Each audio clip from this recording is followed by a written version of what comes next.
तो चलिए आगे बढ़ते हैं हमारे आज के दिन के इस तीसरे वीडियो की तरफ। इसके पहले भी दो वीडियो आज के दिन हम पब्लिश कर चुके हैं। वो दोनों वीडियोस अगर अब तक आपने नहीं देखे तो आप चाहिए तो हमारे चैनल के वीडियो सेक्शन में जाकर उन दोनों वीडियोस को देख सकते हो।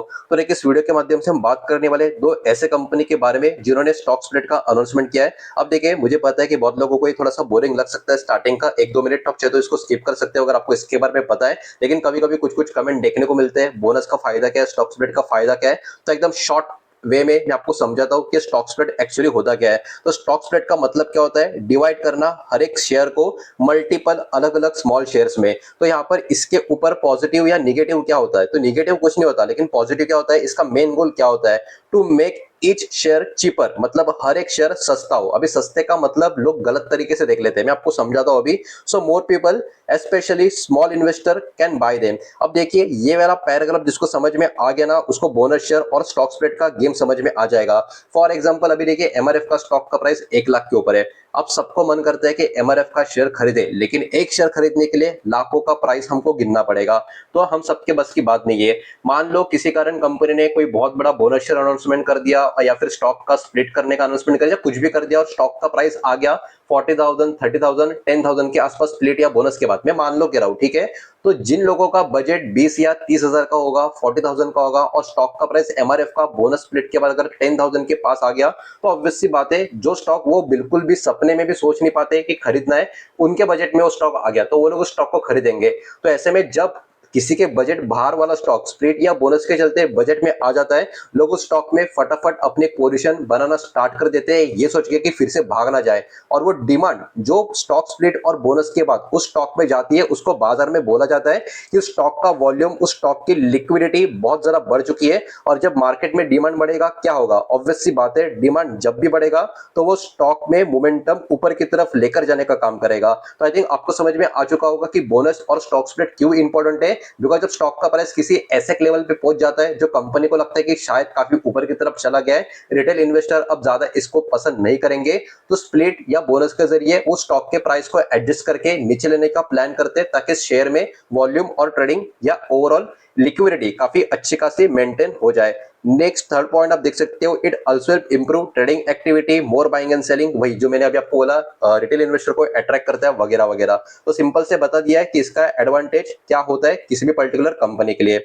अब सबसे पहला स्टॉक यहाँ पर अगर मैं बात करूं तो अदानी पावर के बारे में यहाँ पर आपको देखने को मिलेगा। दो कंपनी है, दो कंपनी में पहला स्टॉक है अदानी पावर, जिसके बोर्ड ने यहाँ पर अप्रूव कर दिया स्टॉक स्प्लिट का। फेस वैल्यू शेयर का था 10 का और नया फेस वैल्यू होगा 2 का, मतलब सिंपल सी बात है, स्टॉक के 5 टुकड़े हो जाएंगे। मतलब अगर आपके पास इस कंपनी का एक स्टॉक है तो अभी आपके पास 5 स्टॉक हो जाएंगे। तो इसके लिए टाइम लगेगा। कितना टाइम लगेगा, क्या रिकॉर्ड डेट के बारे में कुछ बोला है क्या, तो आप देख सकते हो। और record date will be announce later, मतलब अभी रिकॉर्ड डेट के बारे में कुछ नहीं बोला है। शेयर होल्डर्स का अप्रूवल जो भी होगा उसके अकॉर्डिंग रिकॉर्ड डेट आने वाले समय में ये बताएंगे, ये बात भी इन्होंने बोली है।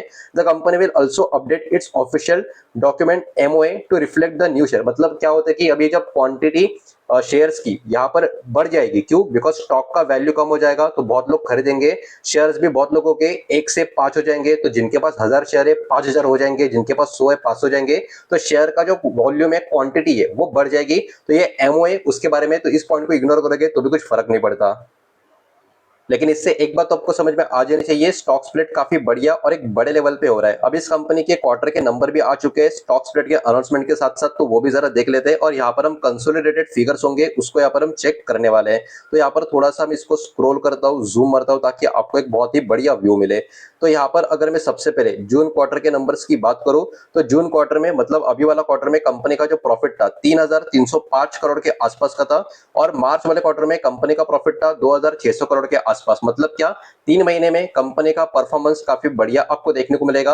अब पिछले साल जून के महीने में कंपनी का प्रॉफिट था 3,913 करोड़ का, और वहां से अभी इनका प्रॉफिट आ चुका है 3,300 करोड़ के आसपास। तो देखो, यहाँ पर थोड़ा समझना होगा, 3 महीने में कंपनी का ओवरऑल परफॉर्मेंस अच्छा है, लेकिन एक साल में कंपनी का प्रॉफिट नीचे की तरफ जा चुका है। और देखिए, हमेशा ऐसा होता है कि कंपनी एक साल में काफी बढ़िया परफॉर्म करती है, 3 महीने में कभी कभी थोड़ा सा प्रॉफिट इधर उधर हो जाता है। लेकिन यहाँ पर डरने वाली ज्यादा बात होनी नहीं चाहिए कि कंपनी को लॉस नहीं हुआ है एक साल में, बस प्रॉफिट थोड़ा सा कम आया है। तो ये बातें थोड़ी बहुत आपको समझनी होगी। तो क्वार्टर के नंबर 3 महीने के हिसाब से काफी अच्छे है, एक साल के हिसाब से थोड़ा सा प्रॉब्लम, थोड़ा सा डर लोगों को लग सकता है, लेकिन फिर भी मेरे हिसाब से ज्यादा पैनिक होना नहीं चाहिए। है। जहां तक बात करें लॉन्ग टर्म की, तो प्रॉफिट एंड लॉस स्टेटमेंट इसका लॉन्ग टर्म का अगर आप देखोगे तो यहाँ पर आप देख सकते हो ये वाले कुछ नंबर मैं आपको दिखा देता हूँ 2019 से लेकर अब तक का प्रॉफिट एंड लॉस का डेटा।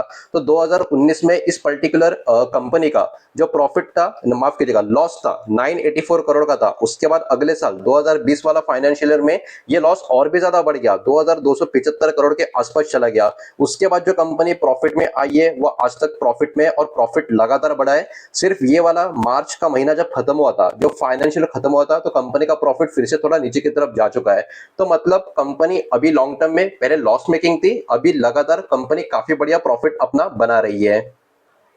तो ये तो था पहला शेयर। चलिए जल्दी आगे बढ़ते हैं दूसरे शेयर की तरफ, लेकिन प्लीज वीडियो को लाइक कर देना, वीडियो को शेयर कर देना। पहली बार चैनल पे आ चुके हो तो चैनल को भी सब्सक्राइब जरूर कर देना। दूसरे स्टॉक का नाम है दोस्तों एमसीएक्स मल्टी कमोडिटी एक्सचेंज के बारे में बात करेंगे, बिकॉज इसने भी स्टॉक स्प्लिट का अनाउंसमेंट आ चुका है और बोर्ड ने यहाँ पर अप्रूव कर दिया है 1:5 का स्टॉक स्प्लिट। और ओल्ड फेस वैल्यू जो स्टॉक का या शेयर का 10 का था, वो अभी यहाँ पर 5 का, माफ कीजिएगा 2 का हो जाएगा। मतलब यहाँ पर भी स्प्लिट का क्या होगा, एक शेयर के 5 टुकड़े दोस्तों यहाँ पर होते हुए हमको देखने को मिलेंगे। The split is pending approval from share holders and regulators. मतलब जो एक अप्रूवल चाहिए होता है शेयर होल्डर्स का, रेगुलेटर्स का, वो अभी भी पेंडिंग है। लेकिन फिर भी बोर्ड का यहाँ पर एक अप्रूवल आता हुआ देखने को मिला है, और कहीं ना कहीं जो फाइनल अप्रूवल रेगुलर्स के द्वारा और शेयर होल्डर्स के द्वारा जो पेंडिंग है, ये भी अगले आई थिंक कुछ दिनों में होता हुआ हमको नजर आ जाएगा। तो ओवरऑल यहाँ पर भी अदानी पावर की तरह एक बहुत ही बढ़िया स्टॉक स्प्लिट का अनाउंसमेंट होता हुआ हमको देखने को मिल रहा है।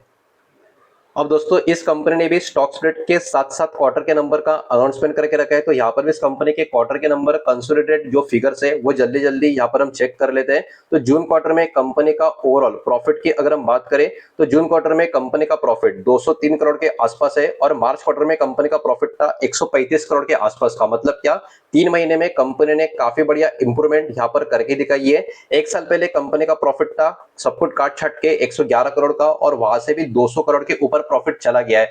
मतलब यहाँ पर एक बात एकदम सिंपल समझ में आ रही है, 3 महीना हो या 1 साल हो, इस कंपनी का जो परफॉर्मेंस है काफी बेहतर अदानी पावर से आपको देखने को मिलेगा दोनों साइड पे।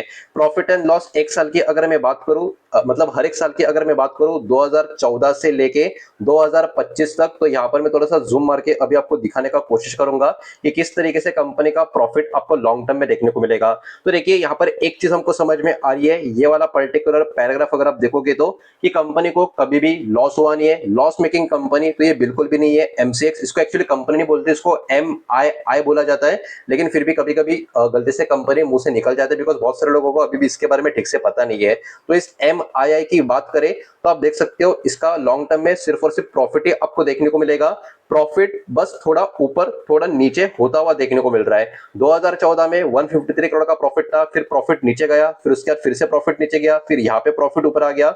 2018 में प्रॉफिट फिर से नीचे गया, काफी नीचे गया 108 करोड़ के आसपास। 2019 में 146 करोड़, उसके बाद 2020 में सीधा 236 करोड़, 2021 में 225 करोड़, 2022 में 143 करोड़, 2023 में 149 करोड़, 2024 में प्रॉफिट ही है लेकिन 83 करोड़ का काफी कम हो गया। लेकिन मार्च 2025 इस साल का जो फाइनेंशियल खत्म हुआ मार्च के महीने में, मतलब जो प्रीवियस फाइनेंशियल ईयर, 560 करोड़ का रिकॉर्ड ब्रेकिंग प्रॉफिट, अब तक का सबसे बड़ा प्रॉफिट ये आपको देखने को मिलेगा। इन शॉर्ट लॉन्ग टर्म में कंपनी प्रॉफिटेबल है और बीच बीच में काफी बड़े जबरदस्त टाइप के प्रॉफिट ये पोस्ट भी कर देती है।